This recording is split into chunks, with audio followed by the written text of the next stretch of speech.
掰它就长，这么一掰它就短，这两种调长短的办法，你试吧。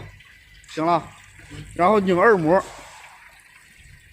把二模拧上，看啊，它顺着螺旋拧进去这个二模。这一模我们叫这个成型模，就是铁丝成型了。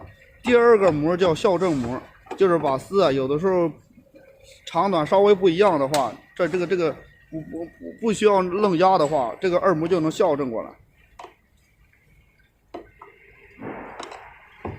对，把它加紧。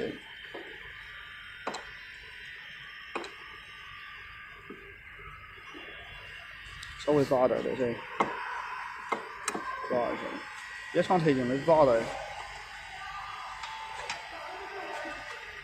上紧了以后，稍微把这个二模往外敲一下，行，敲半公分，意思就是说，这个丝儿啊，有的时候长短不齐，或这个丝儿啊勒住了，就勒住了以后，是吧？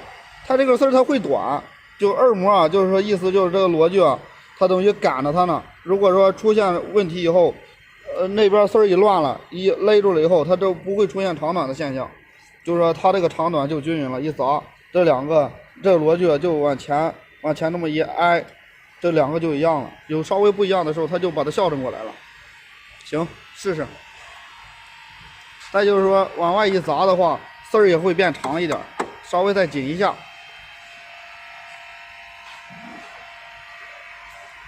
对，这两根丝儿出来一样长。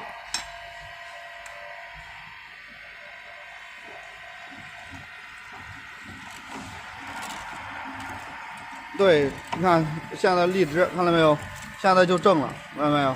正了。然后下一步就是切丝儿这，切刀。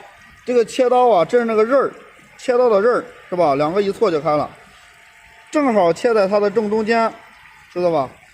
如果说不对，摇这个手轮儿，这边一个轮儿，往这切的那个位置，你切一下。对，正好一切，这也挺关键的。这个东西跟这个东西一切的时候，正好把这个头啊得撬开。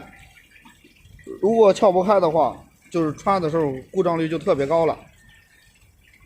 下一步就是这个就算完成了。如果说不对的话，是吧？就摇后边手轮，